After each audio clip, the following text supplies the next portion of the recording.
The night it happened, I sat in my bedroom, staring at the thick ivory envelope that had just arrived.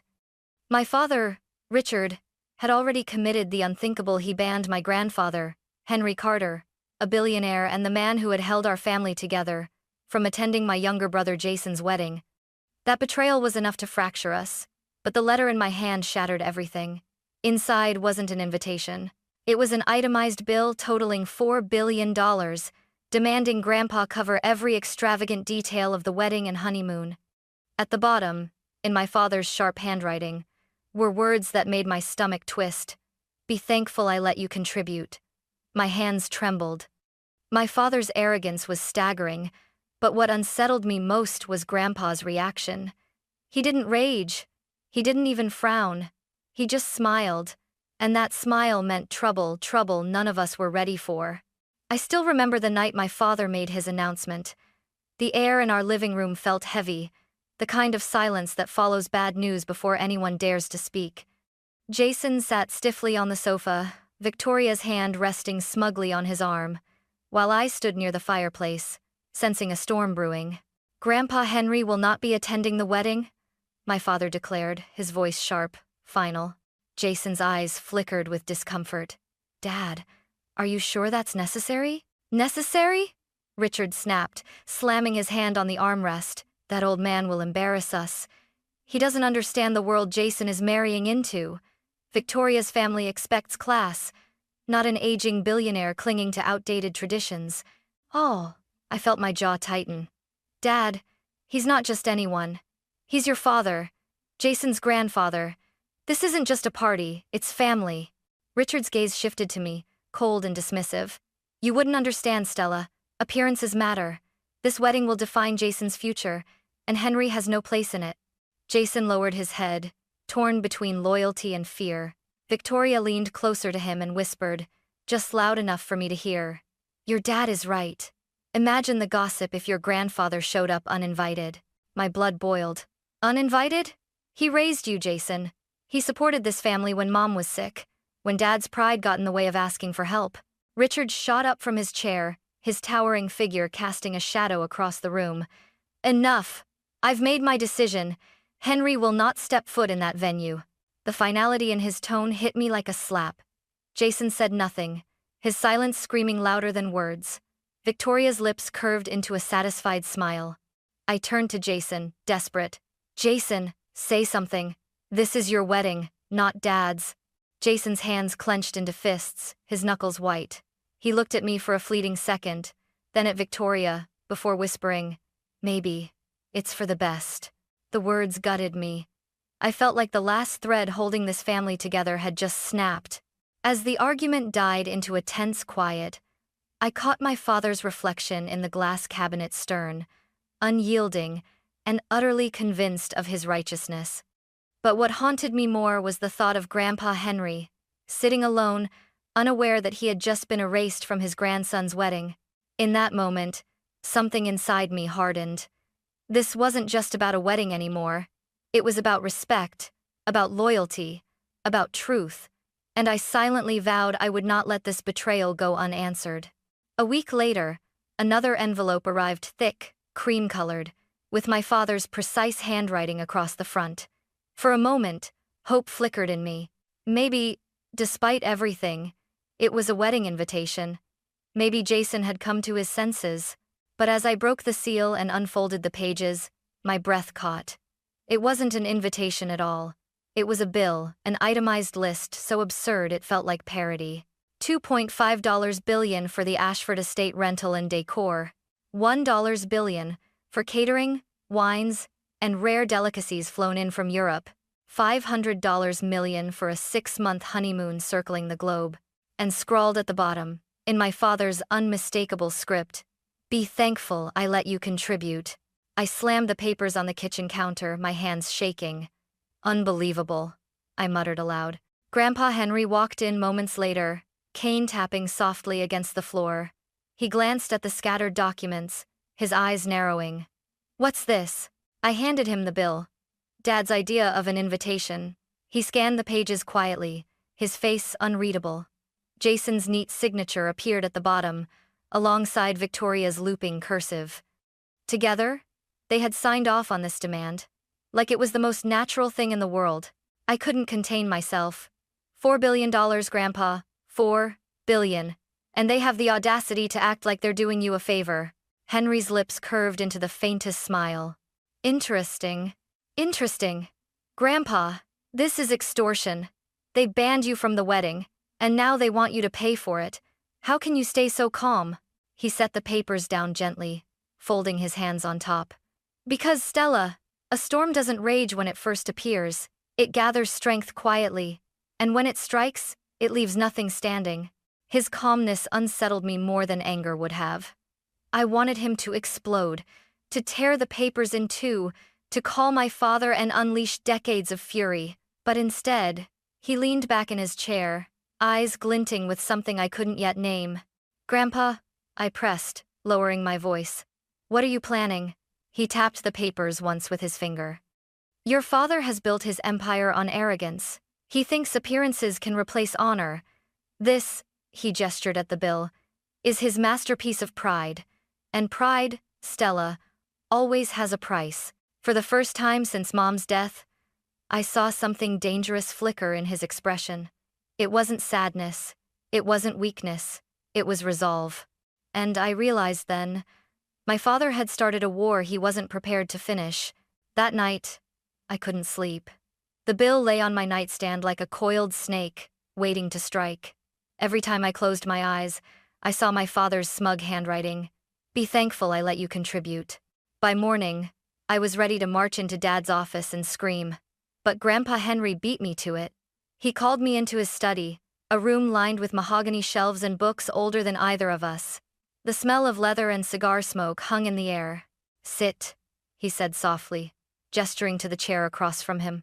I dropped into it, arms folded. Grandpa, I don't understand how you can just smile. They humiliated you. They used you. And now they want you to bankroll their fantasy. Doesn't this make your blood boil? He chuckled, a low, unsettling sound. Oh, Stella, anger is a fire that burns out too quickly. I prefer storms. They take their time. They devastate everything in their path. I leaned forward, exasperated. So what? You're just going to let them get away with this? He met my eyes, his gaze sharper than I'd ever seen. Get away with it? No. But striking too soon would only feed Richard's ego. We must let him believe he has the upper hand. I blinked. So, you're planning something. Grandpa picked up the bill and smoothed the edges with his palm. Your father has built his reputation on appearances. He thinks Jason's wedding will cement his image with Victoria's wealthy family. That image is fragile. All it takes is the right pressure at the right time and it will shatter. The calm certainty in his voice sent a shiver down my spine. He wasn't bluffing, he was calculating. Grandpa? I whispered. What exactly are you going to do? He smiled faintly, as if savoring a private joke. Patience, Stella. You'll see soon enough. For now, I want you to keep your eyes open. Listen. Watch. Bring me every detail you notice about the wedding preparations. No piece of information is too small. My heart pounded. I had wanted revenge for the insult. But this felt bigger. Like watching a chess master move his first pawn. Do you trust me? He asked suddenly. I hesitated, then nodded. Always. Good, he said, sliding the papers back into their envelope. Then remember this. Arrogance is a debt. And your father has just taken out a loan he cannot repay. I sat back, stunned into silence. Grandpa wasn't angry because he didn't need to be. He already knew how this story would end. And for the first time in years, I saw him not as the frail old man Dad dismissed, but as the billionaire titan who had built an empire with nothing but grit, intelligence, and steel. My father had underestimated him. That was his first mistake. The following week, I became Grandpa's eyes and ears. He didn't need to say much, just one firm look. And I knew what to do. Mark Brennan, the wedding planner, was my first stop. His office sat on the 15th floor of a sleek glass building downtown. The kind of place where appearances mattered as much as results. I walked in, clutching the infamous envelope under my arm. The receptionist looked me over, hesitant, until Mark himself appeared tall, perfectly groomed, with a smile that didn't quite reach his eyes. "Stella Carter," he greeted smoothly. "Richard's daughter, isn't it? Please, come in." Inside, his office overflowed with swatches of fabric, seating charts, and glossy portfolios. He poured me sparkling water like I was a client, not the daughter of his most difficult customer. I set the envelope on his desk. "I think you know what this is." His smile faltered. He flipped through the papers quickly before placing them back. "Yes. Your father told me Henry Carter would be handling the payments. That's standard for families of your stature." "Oh? Standard?" I scoffed. "You do realize my father banned Henry from even attending the wedding, don't you?" Mark blinked, caught off guard. "Banned? That's surprising." He made it very clear that Mr. Carter would cover the expenses. I leaned forward, my voice low. "Let me be clear, Mr. Brennan. My grandfather isn't paying a cent, not after the way my father treated him." He shifted uncomfortably, tugging at his cufflinks. "Well, without Henry's contribution, I'm afraid the entire event is at risk. The estate, the vendors, they all require confirmed funds. The deposits your father paid only hold for so long." I allowed myself a thin smile. "Then maybe you should prepare for a storm." The words hung in the air, sharp as glass. For the first time, Mark's polished composure cracked. He scribbled a note on his pad, avoiding my gaze. By the time I left his office, I knew we had leverage.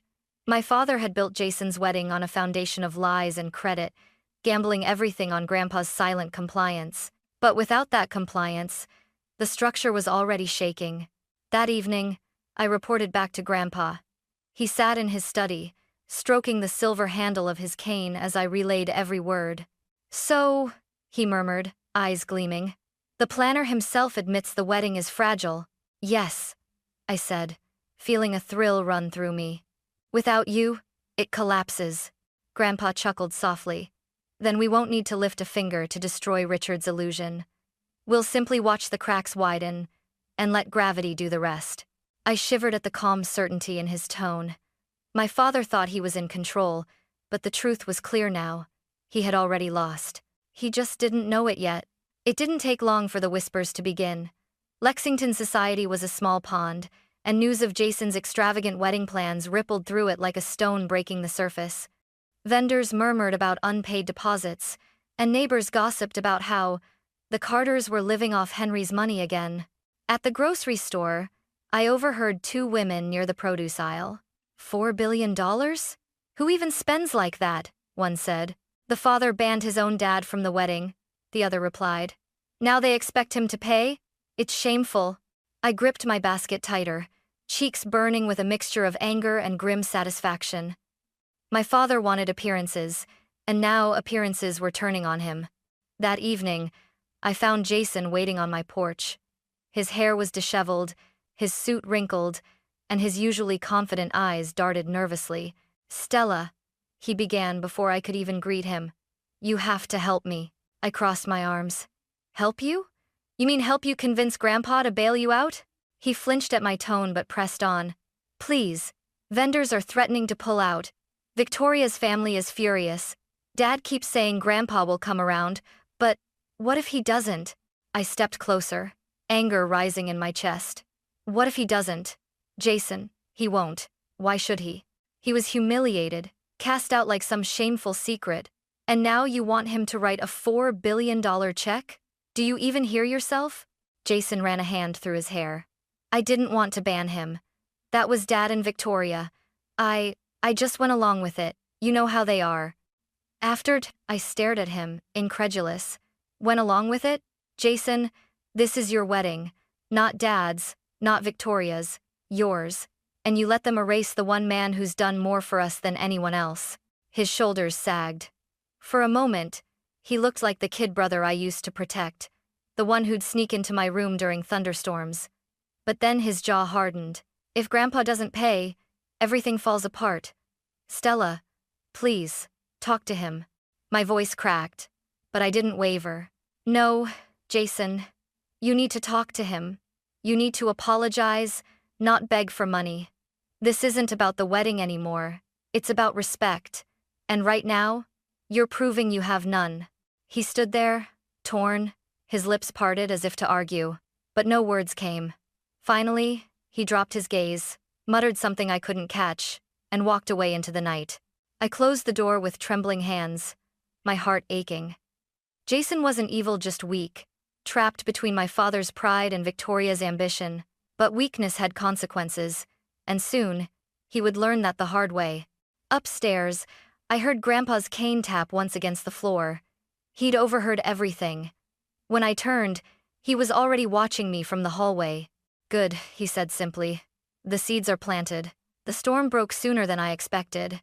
Within days, the phone at my father's office rang non-stop.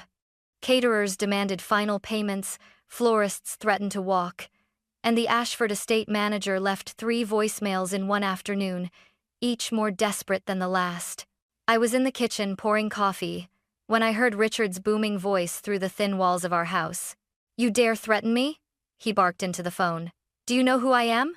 I'm Richard Carter. My father—" He caught himself, voice cracking slightly.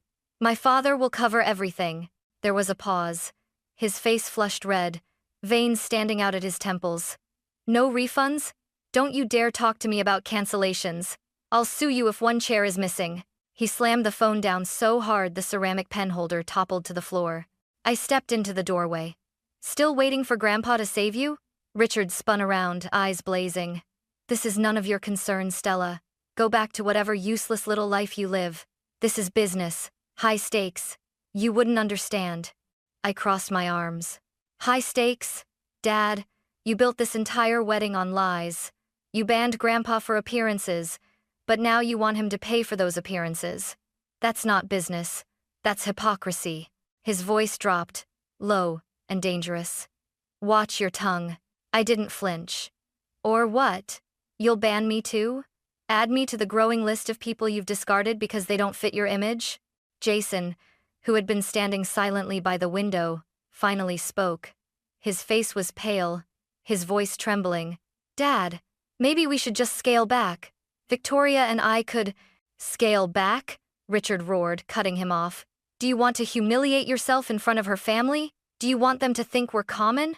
Victoria, dressed in silk and scrolling on her phone, barely looked up.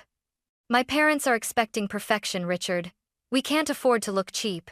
I couldn't help but laugh bitterly. "Cheap? You've already sold your dignity. $4 billion for a wedding isn't luxury. It's lunacy." Richard's face contorted with rage. "You sound just like him. Always moralizing. Always judging.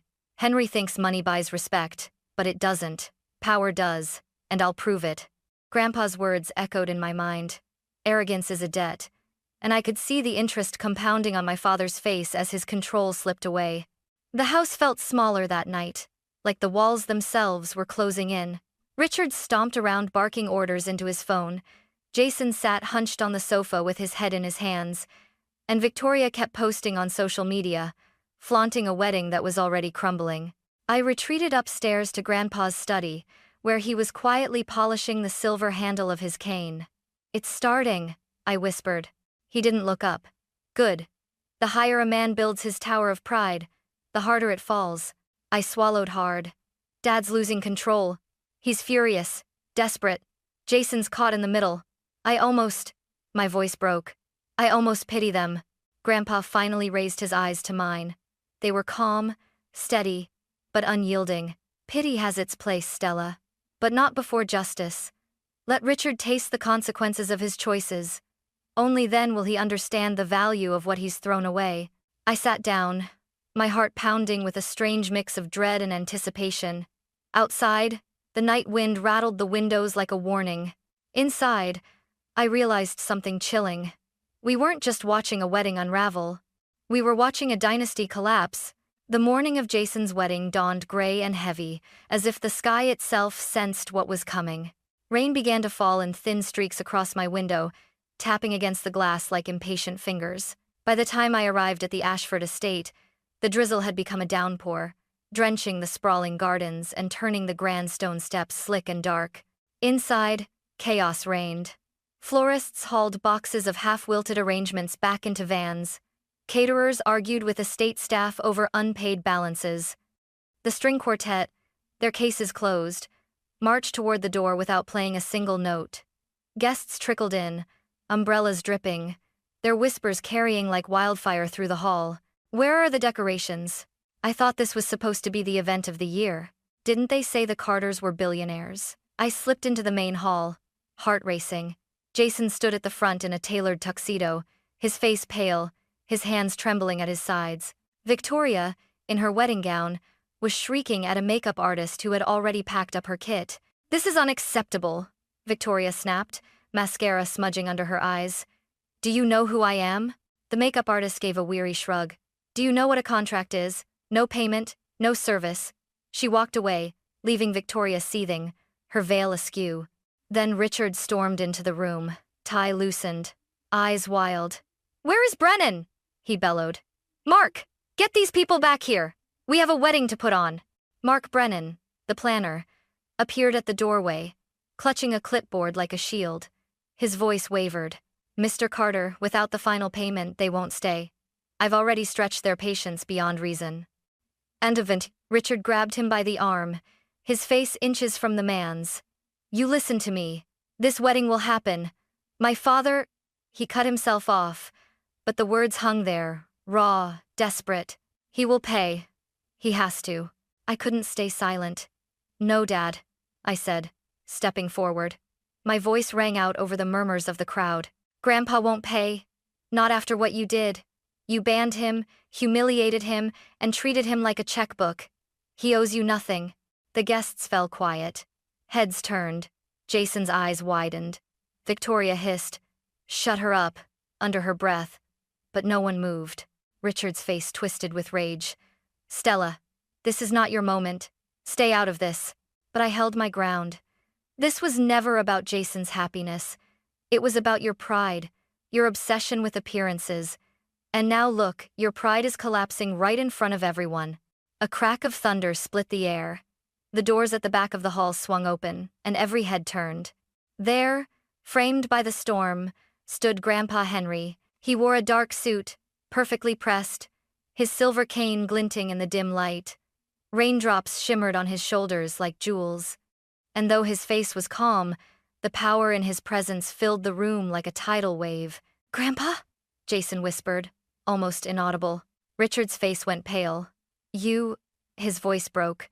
"You weren't invited." Grandpa Henry smiled faintly. "Yes, Richard, I noticed." He stepped forward slowly, cane tapping against the marble.